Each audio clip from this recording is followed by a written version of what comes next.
It's kind of wild to think about hip hop turning 50.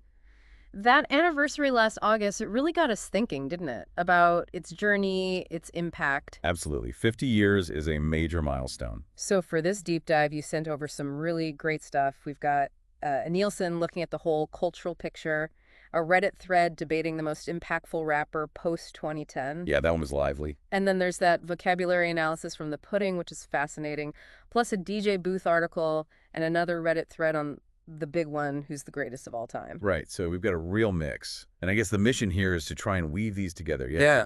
To understand hip hop's influence beyond just the tracks and maybe unpack what people even mean by greatness or impact in hip hop. Okay, let's jump in with that Nielsen piece then. It really paints this picture of hip hop as, well, more than just music, a pervasive force. Totally. And they trace it back, like most do, to that 73 block party in the Bronx.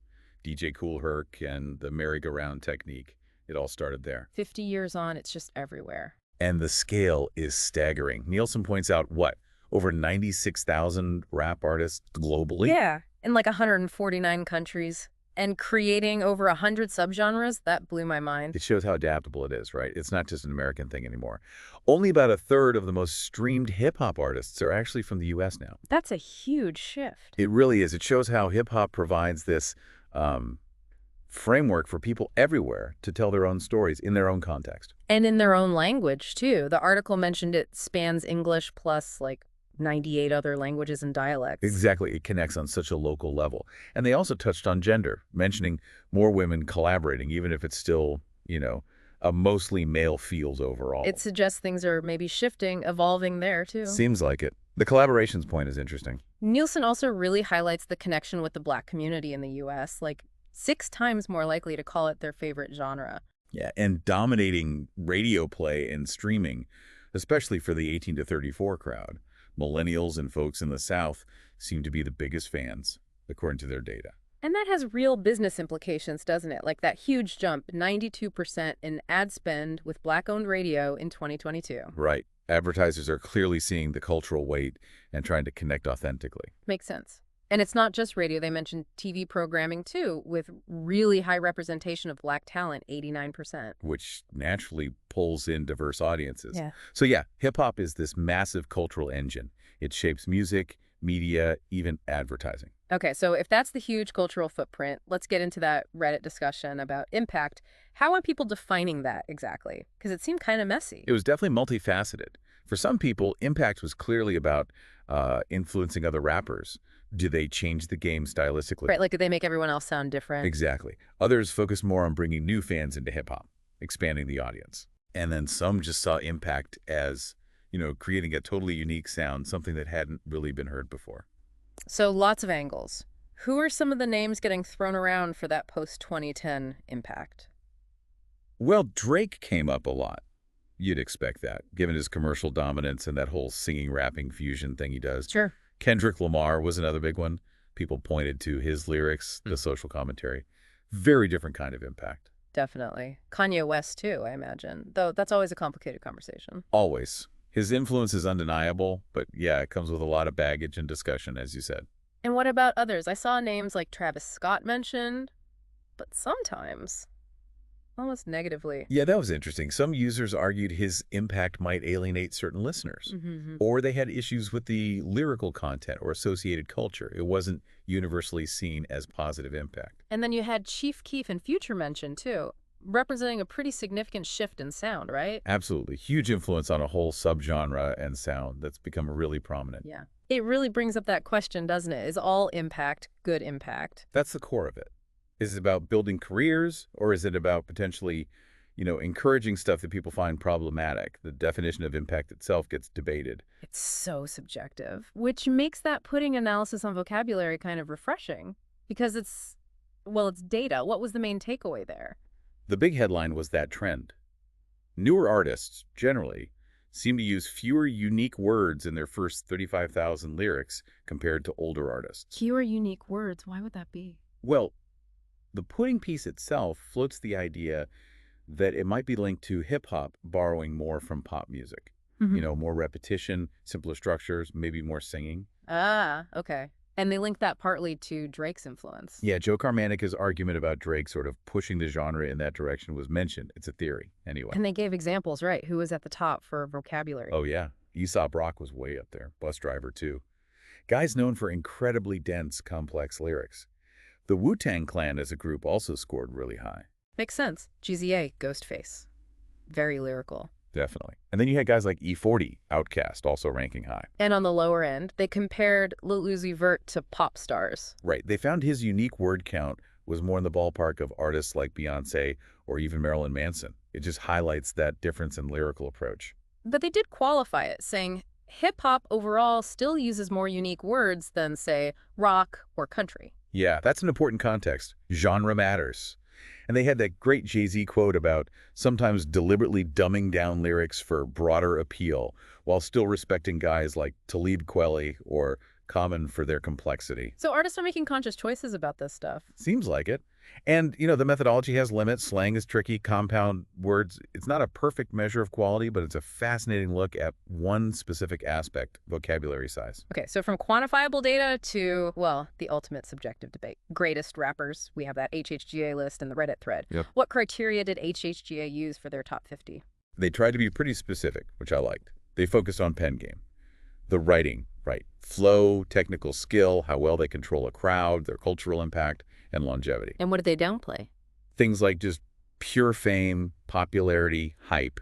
And importantly, they ruled out anyone using ghostwriters. Okay, so they were aiming for skill and influence over just chart success. Pretty much. Honoring the pioneers, the technical masters, the innovators, trying to balance different eras and contributions. And who ended up at the top of their list? KRS-One was number one. They called him the embodiment of hip-hop. Rakim at 2, the guy who basically reinvented flowing. Then Nas at 3 for the poetry, and Black Thought at 4 for just pure lyrical skill. Strong top 4. A lot of respect for the foundations and the craft there. Definitely. And the list goes on, hitting so many icons. Big Daddy Kane at 6, Cool G Rap at 7, Chuck D, Ice-T. These are foundational figures. Pharoah Monch, Ice Cube, Guru. MF Doom at 14 is interesting given his more underground status, but huge influence. Andre 3000 at 15. Of course. And the big two, Pac and Biggie. Pac at 16, Biggie at 20.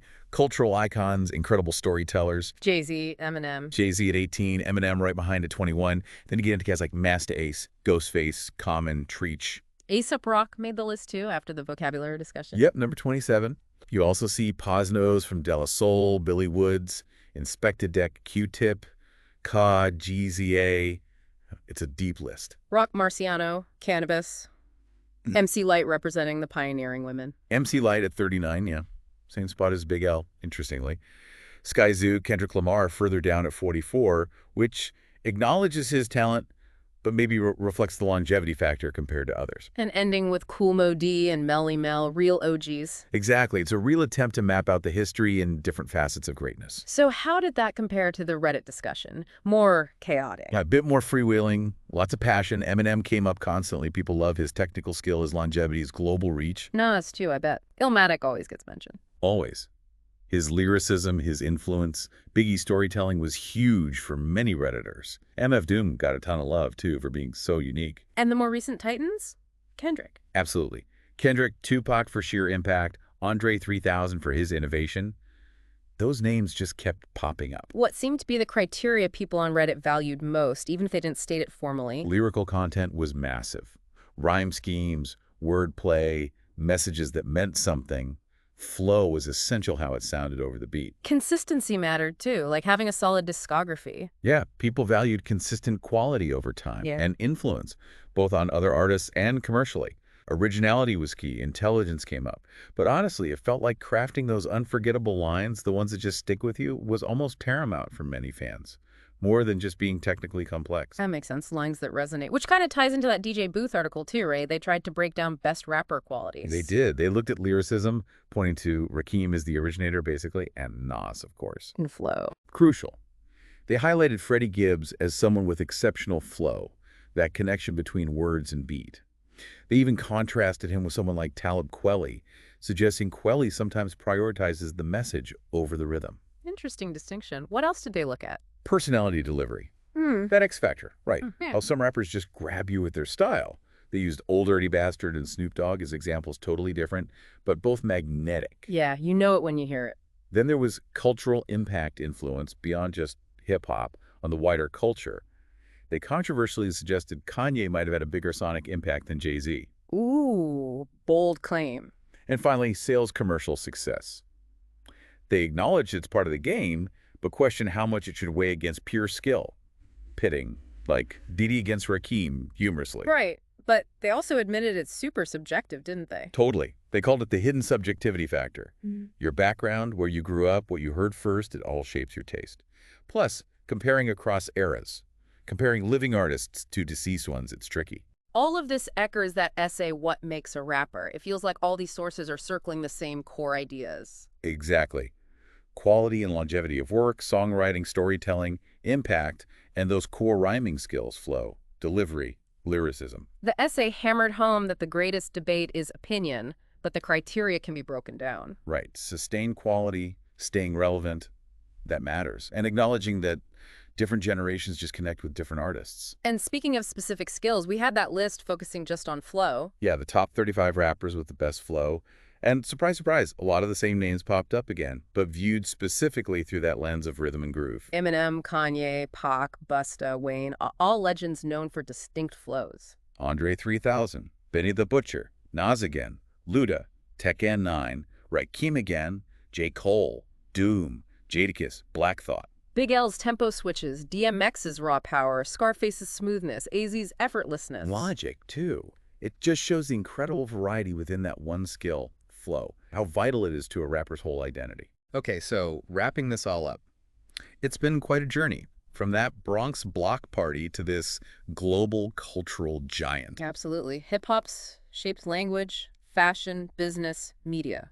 It's undeniable. And trying to define greatness or impact, it's complex. You've got lyrical mastery, the words, the rhymes, the stories. You've got cultural impact, changing the game, influencing others, reaching beyond the genre. That hard to pin down thing, slow, delivery, personality. And then there's longevity. Sticking around, staying relevant, putting out quality work over years, even decades. And like all the sources showed, especially those Reddit threads, how you weigh those things is personal, right? Deeply personal. Everyone connects differently.